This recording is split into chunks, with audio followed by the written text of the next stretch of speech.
yenisi çıktı diye yenisini almak çok akıllıca değil. Yani bu tamir servis işlerini yapan yerlerden hangi ürünün parçası olacağını vesaire bir sorun. Çocuk yeni olduğu için ne o ki parçası henüz Türkiye'de daha tedarikçilerde yeterince yokmuş. Dolayısıyla beklemek gerekiyor. Belki de bulanmaya da bilir. Aklınızda olsun. Bu drone çok fazla düştüğü için araba gibi parçaya ihtiyacınız olan bir malzeme, bir ürün. Ve bu ürünün tedarik edilebiliyor olması çok önemli. Çünkü düşme, kırılma ihtimalleri çok yüksek. Belki de ayda 3 kere falan bile ihtiyacınız olabilir. O yüzden yeni çıkmış değil de birkaç versiyon eskisini almak çok mantıklı. Bakın bu bilgiyi ben o kadar video izledim, hiçbir yerde görmedim. Arkadaşlar herkese selamlar. Şu an Bayrampaşa'dayım, İstanbul'da. Buraya drone tamirine geldim. Dün hayatımda ilk defa drone kullandım. DJI'nin Neo 2'sini almıştım. Ve bugün de yola çıkıp Sakarya'ya gidip yeğenimle drone'la vakit geçirmek istiyordum. Fakat dün yaptığım denemelerde ilkin çok güzel vakit geçirdim aslında. Keyifliydi. Ondan sonra başka bir parkta işte uçurdum drone'u. Drone gitti bir ağaçların arasına takıldı. Oradan çıkamadı. Muhtemelen ben ayarlarını bilmediğim için hani bir yere yaklaşınca geri durması yerine galiba bir yere yaklaşınca etrafından dönmesini mi ne seçtim. Öyle olduğunu düşünüyorum yani. Ve sonrasında drone ağacın dallarının arasına karıştı ve oradan betonun üzerine düştü. Hani esasında hiçbir şey olmayacak bir drone. Göstereyim. Şu her tarafı koruma altında. Bir tek şurası gimbal biraz korunmasız duruyor. Ya o da koruma altında da bir şekilde şey olmuş. Belki bilinçli yapılmıştır hani arada bir bunlar da para kazansın diye firma. Bu kafasının üzerine düştü ve drone dışarıdan bir şey gözükmese de şu an çalışmıyor herhalde. Yani dönmemesi gereken şekilde döndü diye tahmin ediyorum. Ve her şey çalışıyor. Bir tek burası çalışmıyor. Ve ben de pazar günü bugün internetten baktım. Burada iki tane, biri Fly Store, diğeri ise işte dur bakayım yanlış olmasın. Biri Skyfix, diğeri Fly Store. İki tane drone tamir mağazası var. Ve bunlar hafta sonu da açıkmış. İnternette öyle gözüküyor. Ben de şansımı denemek için bastım geldim buraya. Abi ki şu an Adapazarı yolunda olmam gerekiyordu. İnşallah bunu tamir edebilirlerse ben de bunu alıp götürüp yeğenimle oynayacağım ve dünkü moral bozukluğumu gidermiş olacağım. Çok ciddi moralim bozuldu. Kendimi böyle şey gibi hissettim. Böyle bir oyuncak eline geçti, ne yapacağını bilmeyen çocuklar gibi hissettim. Ve gittim en zor şartlarda kullandım. Ya 50 tane video izledim. Hepsini ağaçlardan uzak durun, çevreyi iyi kollayın, şunu yapın, bunu yapın ama ben bunun bu kadar kolay hasar alacağını tahmin bile etmemiştim. Çünkü izlediğim bazı videolarda bunu adam 50 kilometreye duvara vuruyordu. Kafalama böyle. Ve drone'a bir şey oluyordu ama çalışmaya da devam ediyordu. Yani şu benim aldığım hasarın yani devre dışı, tamamen devre dışı kalmasını sağlayacak hiçbir hasar görmemişti. Ve bir sürü şey yaptı yani denemeler yaptı. Ben de o rahatlıkla kullanıyordum ama gitti böyle kafa üstü betona çakıldı yani. Belki bir çime falan düşseydi bu kadar olmazdı. Ya dışarıdan hiçbir şey yok. Sıfır sıkıntı. Ama inanılmaz zevkli bir şeymiş. Yani bunun böyle gözüktüğüne bakmayın. Bu 2,5 kilometre gidebiliyor yani böyle. Tabii şehir içinde değil de böyle açık denizde falan denediklerinde 2,5 kilometreye gidip gelebiliyor şu ufacık bataryasıyla. Aynı zamanda da yükseklik olarak da hani 100-120 metreler belki daha fazlasını çıkıyor. Çok test etmedim. Ben 40-50 metreye kadar çıktım. Ve arabanın bu tavanından gönderdim. Tekrar buradan geri aldım. Oturduğum yerden gittiğim bir yerde etrafı bununla gezmek falan çok zevkli. Ya acayip hoşuma gitti. Bakalım inşallah buradaki arkadaşlar şey yapar. Bir tane iki tane de şey yazdım. WhatsApp'tan yazdım. Dedim dükkanınızın önüne kadar geldim. Pazar günü açık gözüküyorsunuz ama kapalıydınız. Yardımcı olabilecek misiniz? Kaçta açacaksınız falan diye. Bir tanesi Allah'a şükür yazdı. Hangisi yazdı onu da söyleyeyim. Sağ olsun. Skyfly ya. Yok Skyfix yazdı. Skyfix beyefendi yazdı. Dedi ki abi bir şey yazdım ona. Duygusal bir mesaj yazdım. Yeğenimle yapacağımız aktivitelerde dedim hayallerimiz suya düştü. Belki sen tamir edersin dedim. Abi dedi geliyorum hemen. Bakalım 11.30'da açıyoruz dedi hafta sonları ama internette daha 9.30 falan yazıyor galiba. Neyse inşallah gelsin tamir etsin de ben de yola çıkayım. İnşallah kolay çözülebilir bir şeydir. yani. Değişim mi olur artık, kablo mu bağlarlar, ne yaparlar bilmiyorum. İnternette araştım. Araştırdığımda yani benim söylediğim detaylar çerçevesinde kablosu çıkmış olabilir diyor içinde.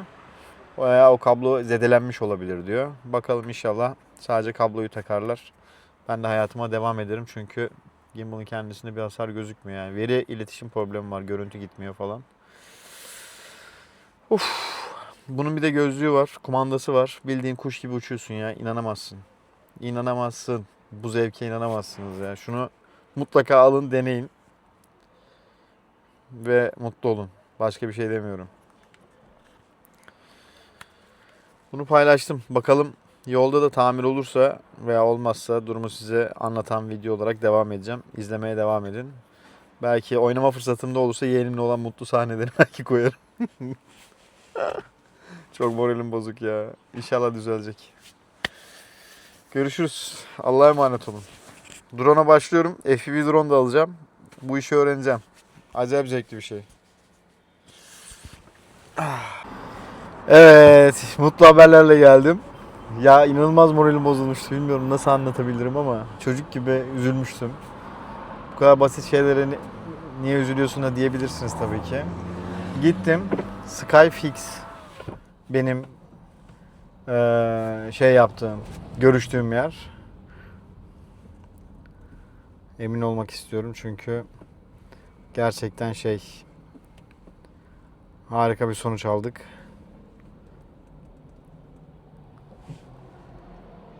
Evet, Skyfix. Abi bu arkadaş geldi saat 11.45'te. Yaklaşık yarım saatte de işimi çözdü. Allah'tan yani bu gimbal çarptığında ekran görüntüsü de gitti. Yani video da gelmemeye başladığı için bir kablo problemi olduğunu zaten ChatGPT'den görmüştüm. Arkadaş sağ olsun açtı, içine baktı. Kablonun bir tarafında problem yok. Diğer tarafını açtık sonra. Yani ilkin bozuk olduğunu düşündük. Hani parça gerekiyor ve yeni olduğu için ne o ki parça henüz Türkiye'de daha tedarikçilerde yeterince yokmuş. Dolayısıyla beklemek gerekiyor. Belki de bulanmaya da bilir. Aklınızda olsun. Bu drone çok fazla düştüğü için araba gibi parçaya ihtiyacınız olan bir malzeme, bir ürün. Ve bu ürünün tedarik edilebiliyor olması çok önemli. Çünkü düşme, kırılma ihtimalleri çok yüksek. Belki de ayda 3 kere falan bile ihtiyacınız olabilir. O yüzden yeni çıkmış değil de birkaç versiyon eskisini almak çok mantıklı. Bakın bu bilgiyi ben o kadar video izledim, hiçbir yerde görmedim. Yenisi çıktı diye yenisini almak çok akıllıca değil. Yani bu tamir servis işlerini yapan yerlerden hangi ürünün parçası olacağını vesaire bir sorun. Çocuk mesela ben Mini 5 Pro düşünüyorum. Dedi ki Mini 3 Pro al. Mini 5 Pro almana gerek yok. Mini 3 Pro gayet bütün işlerini görür. Her türlü çekimini de yaparsın. Ve parça sorunu yok yani her türlü parçası var gibi düşünebilirsiniz. Bu ufak Neo serisini de tamir eden çok fazla yokmuş. Hem çok ufak, uğraşması çok zahmetli ve parça fiyatları yüksek. Tamir etmeye de değmiyor. Çok fazla tamir etmek, ellerine almak da istemiyorlarmış. Bilginiz olsun. Mini 3 Pro tavsiye etti. Size de ben yine onun tavsiyesini iletmiş olayım en azından. Sağ olsun açtı baktı, elinden geleni yaptı. Hatta ustalık da yaptı. Yani her şey malzeme olarak tam olmasına rağmen kasanın yanındaki tırnak eğilmiş sanırım ve gimbal'ın kendisini sıkıştırdığı için dönmesini engelliyordu. O tırnağı kesmek zorunda kaldı. Söyledi de kesti ve yerine oturttu. Sorunsuz bir şekilde çalışıyor şu anda drone'um. Dedi ki abi harbiden uçuracağım varmış. Dedim o kadar çok dua ettim ki. Hani keşke başka bir şey izleseydim olurdu yani. Ama şu an benim işimi çözdü. Gidince Sakarya'da yeğenimle oynayabileceğim. Onu da söylemedim. Gidince sürpriz yapacağım. Ya her şey çözüldü ya. Şu an zamanı geriye almışım gibi oldu yani duygusal olarak. Aynı şey geçen Mini Countryman'in koltuğuyla da ilgili başıma geldi. Onu da ayrı da anlatacağım size. Bu aralar böyle sınanıyorum yani. Çok şükür kafama çok taktığım bu şeylerde sorun çözülüyor. Bu videonun ilerlerine belki drone görüntüleri koyabilirim. Arabayı şarj ederken falan uçurmayı düşünüyorum. Bu da var. Arabayı şarj ederken vakit geçirmek için çok güzel bir alet. Çıkıp oralarda gezmek falan ve ciddi mesafeler kat ediyor. Keyifli olacağını düşünüyorum. O görüntüleri de videonun sonuna eklerim. Hatta yeğenimle olan görüntüler de belki olursa onları da eklerim. Yani hem tavsiyem olsun hem deneyimlerimi anlattım bu şeyde. Gimbal'ı değiştirmek zorunda kalmadık. Sadece işçilikle çok uygun bir rakama halloldu. Tekrar çok teşekkür ediyorum. İzlerse karşısına çıkarsa da Allah razı olsun. Tekrar bir de burada herkesin önünde söylüyorum. Çok iyiydi. Tamam, yolum yani gideceğim yere 5 saat geç gideceğim ama şu işin çözülmesi beni inanılmaz mutlu etti. Gerekirse kalırım bir gece daha. Allah'a emanet olun ya. İzlemeye devam edin, belki devamında bir şeyler olur.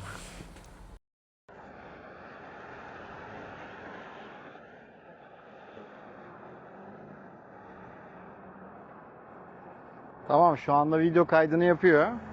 Acaba ne kadar iyi kayıt yaptığına bakacağız. Yani ses size güzel mi geliyor yoksa şey mi geliyor, onu göreceğiz. Yakalıyorum elimi, yakaladı. Şöyle yapayım. Şöyle dur.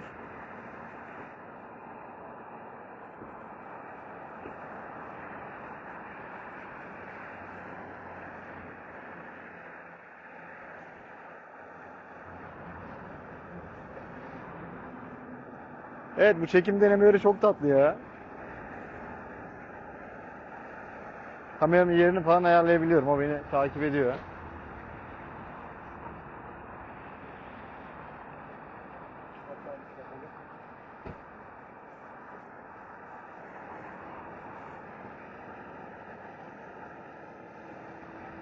Kullanması kolay da. Güzel değil mi? Evet, Getir bize doğru. Gel. Çok iyi. Bir sağa doğru kıvrıl git. Bize çarpma. Devam et. Çok iyisin be.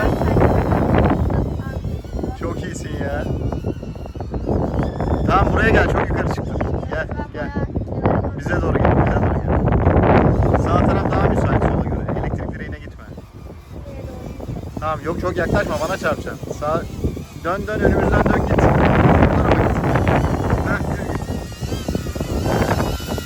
Çok acayip bir şey ya. Bu kadar rüzgarda nasıl duruyor ya? Sağları güzel oldu. Aynen bak. O kadar uzaktasın ki şu an. Dayı şu an Gel bize dön, elektrik direğine gitme. dayı kuşların gelip Gel bize dön çok gittin, gel. Geliyor. Heh. Kuşların gelip bir de tokat atıyor. Bazen Şahin mayın kapıyormuş. Tamam, gez bir arka taraflara da git. Arka tarafa, tamam, git bu tarafa. Gez kafana göre biraz. Maksat bu deneyimi biraz edinmen yani. Vay be.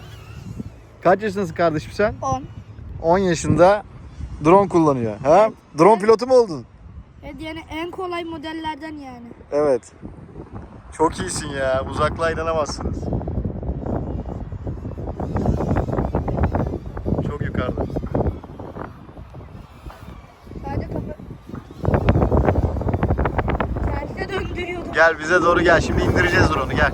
Önümüze kadar getir. Getir bakalım yapabileceğim mi? Tam önümüzde dur. Karşımda dur benim. Gel. Birazcık daha gel. Gel. Bir dakika, ben sola yapıyorum, sağa dönüyorum. Tamam. Sen azıcık dokunarak yapacaksın. Çok az dokunarak. Heh. Gel bize doğru gel. Dayı ters yöne gidiyor bu. Hayır, gitmez. Bak ben şu an sağa doğru çeviriyorum elimdekini. Tamam, şimdi. Hayır ver. Gel. Oraya gitme. Heh. Gel. Şuraya, önümüze gel. Buraya gel. Dayı, buraya ben gel, sol gel. yapıyorum, sağa geliyor. O rüzgardan sen onu yapmaya devam et. Gel. Gel. Elimin altına gel. Elimin altına gel. Bekle. Kıpırdama. Tamam, o kendi otomatik iniyor. Evet. Harikaydı be. Evet. He? Normal hayattan daha bir tık daha koyu renk gösteriyor. Ondan şu an çıkarabildiğim. Ne söylemek istiyorsun? Yorumlarını alalım. Güzel bir deneyim. Herkese öneriyorum. He. Drone pilotu olacak mı? Fena olmaz. Yetiştireceğim seni lan. Öğreteceğim bu işi. Şöyle Yani ben de bilmiyorum da beraber öğreneceğiz inşallah.